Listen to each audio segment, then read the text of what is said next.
How's it going, guys? Back out here in the garage, got some stuff here assembled. It's obviously later in the day. Just doing some basic laying out. Now that the tiles stay in one place, it makes it a little easier. This is the actual sprocket, not holder, from the go-kart from Udizzy. This was the holder it was on. I don't think this is aluminum. I have a creepy feeling this is magnesium. This even feels too light for aluminum. But he said that was broken when he got it. I believe that because look at the gear.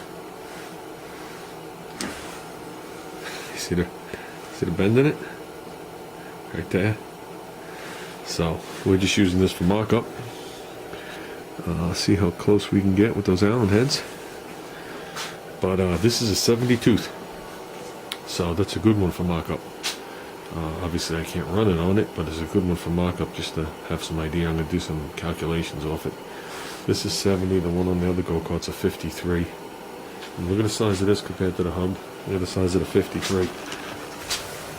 It's like the size of the hub.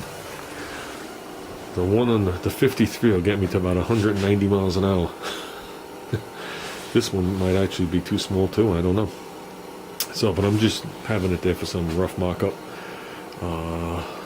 With my jack shaft, I want to figure this thing out. You know, I forgot to bring these tabs today, and it's a good thing, because I probably would have put them in the wrong place anyway. Those I could tack on here with the flux core and bring it to work and put a nice bead on it.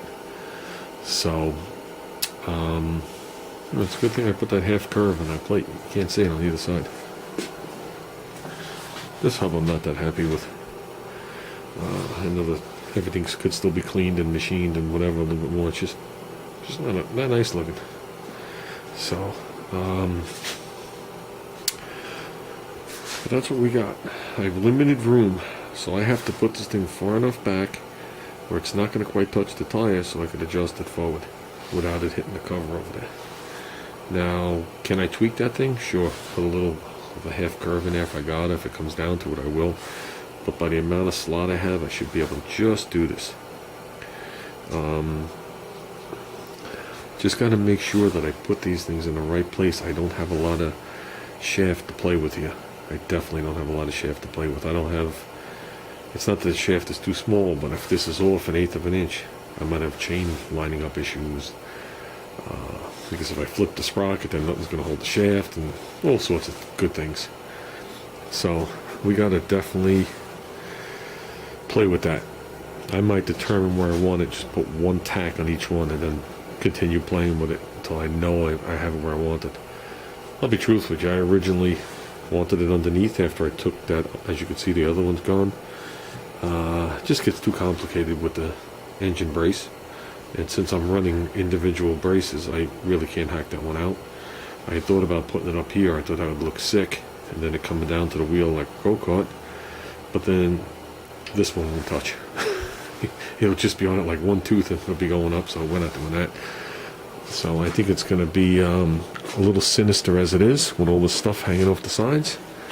I mean, it'll definitely neaten up once I shorten the axles. Yeah, it's definitely looking more and more like a machine that is filling up the frame. When it's done, I picture this whole thing being full with the tank and everything else. I really wanted to throw the front tire on there, but I don't have the tube, so it was meaningless to try and do it, just to see how it sits on the ground. So I don't think I'm going to do too much more tonight. I just wanted to see if I put it on roughly, if they'd line up. And if I'm looking at this right, it looks like the jack shaft is in a hair or very close, so that's good. Because I definitely have a hair bit of room on that shaft, and I could also move the shaft over. And looking at this one here, you know, I'm looking at it at an angle now. So for you guys to see, you guys got the bar in the way. It looks like I'm going to be good there also. On this one, I could always keep the gear tight to here, or shim it, and remove this collar, and use that as the collar. You can put the collar on the inside, just so you have double the amount of Allen keys. That's really all you need. But, you know, I just want to make sure I get it right. So this shaft, this thing might actually be a little bit on the left side of this rail, So put the plate dead center and have it over just a hair. And on this side here, put the plate on the inside of the rail and have it over a hair this way. It might have to be staggered, you know, like a 1/4 of an inch, 3/8 of an inch for it all to work out good. So, and I can move the gear out, but I want to keep it as tight as possible. It is already sticking out.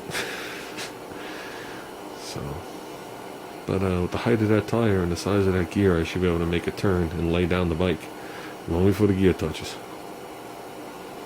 So, I think it's going to work out. And we can't stop now. We definitely can't stop now. I did check the AH58 for spark and stuff like that. I mean, it has massive compression. There's no problem with that. Spark is intermittent, to say the least. And when it is there, it's strong, then it's intermittent, then it's strong, then it's intermittent, and it's strong. So, that's a good sign. That just tells me everything's there, at least, and whatever opens and closes the points on this thing, which I'm not really sure if it's a cam on the crank or a button like the Briggs & Stratton, that it's actually functioning to a point, and I just figured the points are arcing. I did find somebody on the go-kart forum that sells all the points for that thing, and well, he sells every piece known to man for that engine. So, but he doesn't seem to be one of those people that when you ask him a question, he's very lengthy in his answer. If you ask him 20 questions, he answers it all in like 2 words. So, that makes it a little hard for me to deal with. But I'll try my best. As you guys know, I'm not a phone talker.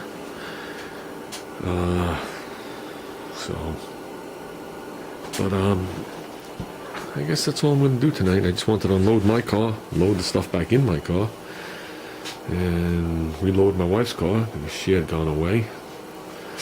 I had stayed home. I had to work. So, and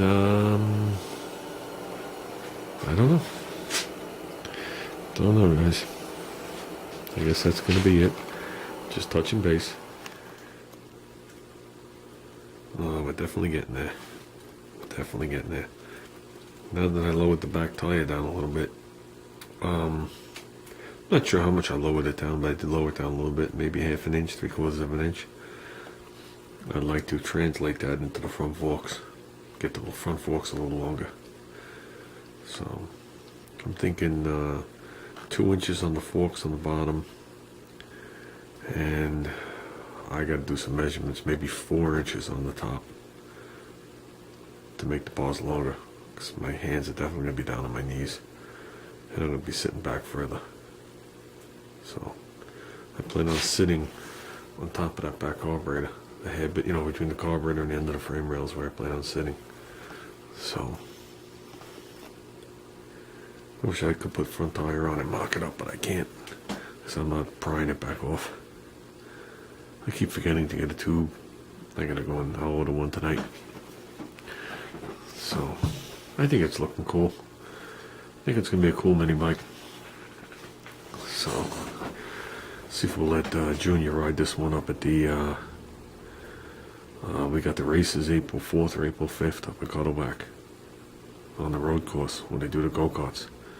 I'll let him ride this one. I'll ride the Cat. And we'll bring the Keystone too.